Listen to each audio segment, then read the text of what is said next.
By tomorrow afternoon, will the Congress declare its presidential nominee? That's the big question we're confronted with. And is this less now about who will be president and more about what this says about the state of drift in the government? We'll also hear from Kiran Mazumdar-Shaw, who was speaking to me earlier, but let's go back to our panel now. Let me take this back to you, Sudhindra. What do you think are the options before the BJP now? Because if you look at how the numbers stack up, the reality of it is that the BSP could well support Pranab Mukherjee if he is the candidate, or whoever is the Congress candidate. The left, although Atul Kumar and Jan said don't take our support for granted, it's significant that Pranab has been talking to the left leaders today. So do the numbers really stack up for the NDA, even if you include Mamta Banerjee and Mulayam Singh Yadav in the mix? See, if you reduce this election to arithmetic, then obviously those who have more numbers will get their candidate elected. And that's the bottom line. We understand it perfectly. But we believe that the election to this office should not be conducted in this manner. It is the responsibility, especially of the government, to create the largest possible consensus. And do you believe that moment is past? Do you believe it could still be created, or do you believe that moment is past? I can tell you that until now there has been no informal, forget formal, approach to the opposition. This is not how you govern a nation. As Shekhar said, so, we are today in a very complex situation. We need to create, a situation when we dispel cynicism, create hope in the country. So and this can only be done by all of us working together. So you would not like to see an election to the post of president? No, I'm not saying. As far as possible, it should be through consensus. It is not always possible, but at least the effort should be made. A sincere effort should be made. Has the moment passed or not? Has that moment passed for a consensus? No, I don't think so. Even now, if they make a sincere effort, which has so far not happened, maybe there could be a consensus candidate. There could be a consensus. Sabine, how important is it to have a consensus around the post of president? At the moment, with a very serious economic crisis, with deep political cynicism, what he's saying is absolutely right. The BJP rules major states. It would look wonderful in the eyes of an ordinary citizen. I'm speaking really just as an Indian. I'd like very much for them to come together and say, listen, this is a good guy, and we want him, give him the position of the head of state, like, say, the respect that you see for the Queen of England, So I'm against this kind of politicking, because I think you're really diminishing a very important office. I'll come back to Shekhar on that. Kiran Mazumdar-Shaw was speaking to me earlier, and I began by asking her what she believed, because corporate India has been disappointed, it's expressed its concerns about the state of the economy. I began by asking her what she thought this turmoil, this political turmoil was doing to the already negative mood in the country today. Barkha, it's a very sad time for all of us. And as a citizen of this country, I just feel that we are making a mockery of this very high office of the president. What are we trying to do?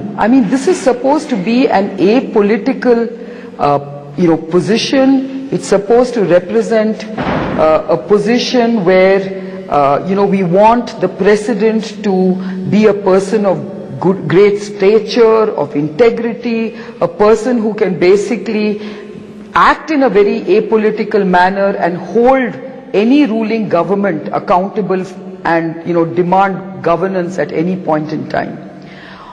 Now, if you look at that, is it at all correct of any political party to expect a person who is holding active political office to be even eligible for such a nomination? What are you doing to this whole process? We are making it into a mockery. And it's very, very sad that we are even, as bystanders watching this whole, as you say, comic opera unfold before our very eyes. Look at the kind of people we started this whole presidential, post with. Radhakrishnan, Rajendra Prasad, even, Dr. Abdul Kalam. All these are people who were apolitical, who had respect and stature and commanded the kind of stature that this position demands. But Kiran, you're saying that nobody holding office should even be eligible for the post of president, but that would disqualify not just Manmohan Singh, which of course has been disqualified by the Congress, but it would mean the finance minister should not be in the race either, right? Is that what you're saying?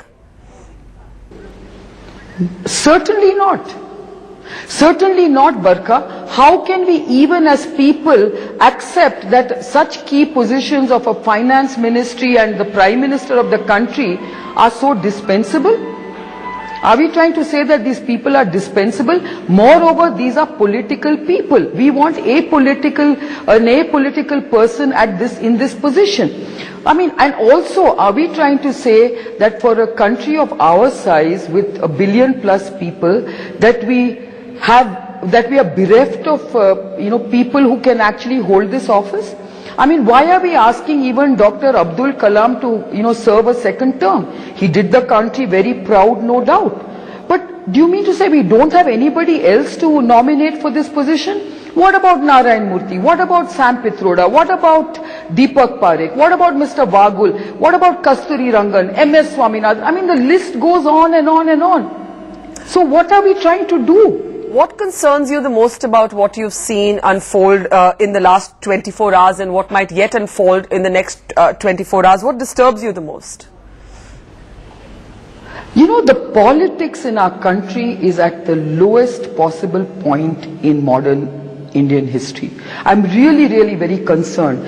I think the politicians themselves are making a mockery of this nation and of its citizens. Really, honestly, I feel very sad that the way they are kind of addressing this very important office is something that really upsets me.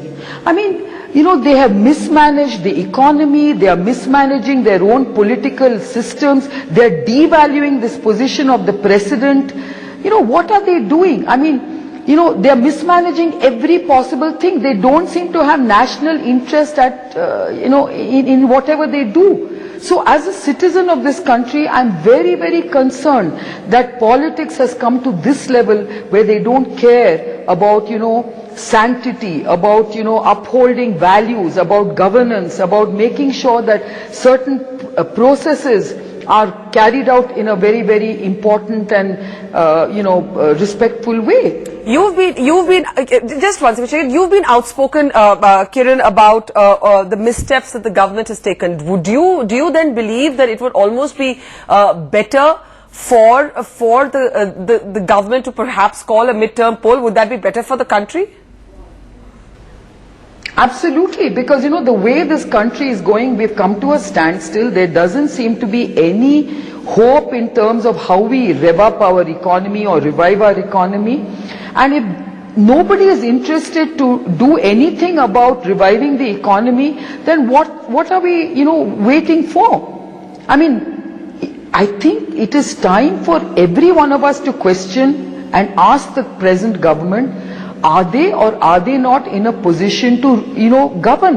Are they or are they not in a position to lead? Are they or are they not in a position to show the way forward? And if they aren't, you're saying you would rather have an early election? Absolutely, that will be the best for this country, because if nothing is going to happen, then we cannot lose such precious time. We cannot wait for another year or year and a half before we see elections and have nothing else happen in the interim, and then have all these kind of other issues to deal with. I mean, I'm really very concerned about the way the government is going about this whole presidential election process. And I think every political party has to be held accountable. I think all politicians should do some introspection and say, how are we answerable to the people in this country with the way we are behaving? So you're echoing, in a sense, the mood of despair. Kiran Mazumdar-Shaw there speaking to us. Sudhindra Bardoria of the BSP is now joining us. We have to start taking last comments. So Mr. Bardoria, to you first. Which way will the BSP vote? Will you support the Congress nominee? Let us look at this whole presidential election in a holistic manner. I was listening to this debate just now, and Kiran Shaw was saying that we must have a president who should be apolitical. I would like to disagree with this. The basic thing is we need a president who can protect the constitution, who can also protect the other interests which are there, which are to be safeguarded through the Constitution of India, because the Constitution clearly states that there has to be a cabinet, a government which should and the president should be aided and advised by it. Which way will the But BSP now vote? we Which are way will the BSP vote, sir? You disagreed on the issue of an apolitical BSP president. will cross the bridge when the time comes. At the moment, the UPA and the NDA, which are the major forces, have to take a decision. They have to give the call. And not only that, you see, the Mulayam Singh Yadav, who is now with Mamata Banerjee, she seemed to be moving towards the, and he's also moving towards the NDA. Now she, who is in the government with the UPA, is supporting a candidate, sponsoring a candidate who is likely to be tomorrow to be the candidate of the NDA. So what is it? I mean, this kind of opportunism from Mulayam. He has done it in the past. He was hobnobbing with the left, and then he finally came out in support of the NDA candidate in the last presidential election when Mr. Abul Kalam was the candidate. So I think again he will stoop to that kind of opportunism. Has the Congress reached out to you, sir? Has the Congress reached out to you, Mr. Bardoria? Has the Congress reached out to you, to your party rather? Well, you see, the Congress party and the UPA have to finally decide. They have so far given 2 names. They have not given any single name. Let them give the name and let them reach out to Behan Mayawati ji, the leader of the Bahujan Samaj Party, and she will take a decision and it will be known to the media. It will be also known to the country. But as of now, it is very unfortunate that some smaller regional parties are stooping to, I mean, they have 3%, 6% vote and they are trying to dictate terms for 100% vote. I mean, this is ridiculous, I would say. Okay, let me start taking quick last comments. Sudhindra, let me start with you. Where do you see this going from here? You've spoken about the need for consensus and you said even now it could happen. But other panelists have referred to the kind of deal making that's actually going on behind the scenes, everybody asking for their pound of flesh. Do you share Kiran Mazumdar-Shaw's despair, and do you think there's any merit to what she's saying that nobody in office should be elevated to the post of president? No, I don't agree. You don't agree with that? I don't agree even with the point that only apolitical candidates should be there in the fray, but in a very large measure she is expressing the mood of despair in the country. You know, the people want the government to govern.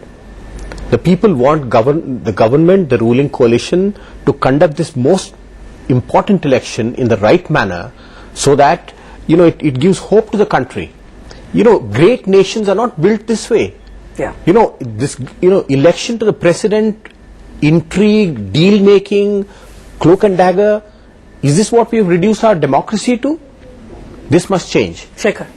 Well, I think first of all, it's a very good sign if prominent corporates, entrepreneurs are now coming out and speaking their mind. Yeah. Because India must listen to these people, because they are the builders of New India and they create jobs in New India. And this UPA government has been singularly responsible for cutting them out of all conversation and dialogue. In fact, besides parliament and media, the third category of Indians that don't speak to are the Indian corporates, yeah. the top 3. Having said that, I'll just make a small correction of fact in what Kiran said. Dr. Rajendra Prasad, who she mentioned, one of our most distinguished presidents and a 2-term president, was a full-time politician. Yes. So this whole idea that apolitical is virtuous and political is criminal or no, it's wrong. That's true, but she did make the interesting point that no one in office should be elevated because she sees a kind of... No, but that's why must you pull out a retired person, whether from public life or corporate life, right? The people she named are not exactly inactive, though. But they are all retired, doubly retired. Yeah. Triply retired, right? I mean, in real life, they may not retire. Or I always pull Deepak Parikh's leg by saying that this is the most fraudulent retirement I've seen, right? But or you can say that to Mr. Narayan Murthy as well. Yeah. But having said that, there is no bar on people for public life who have active jobs being elevated. But what we have to remember is this: that there are moments when Rashtrapati Bhavan doesn't matter so much, when one party is brute majority. Yeah. What does the Rashtrapati have to do? You have a situation now where this country may have more than one election in the next 5 years. In Yeah. fact, it may have 3 elections in the next 5 years. So you have to, in this situation, who do you want in Rashtrapati Bhavan? Do you want somebody who's given this as an honor, as a sinecure who looks nice in Rashtrapati Bhavan? Or do you want a giant there? I would submit that this is the time when India needs a giant with lots of political stature who everybody So respects. who would that be? Can you think of such a person? Let me first complete this. Let me write the sort of The intro job paragraph, requirements. yeah. You require a person with great political stature who everybody respects and who you can then trust that once he goes to that office will remain impartial, he will protect the constitution and he'll go by the book.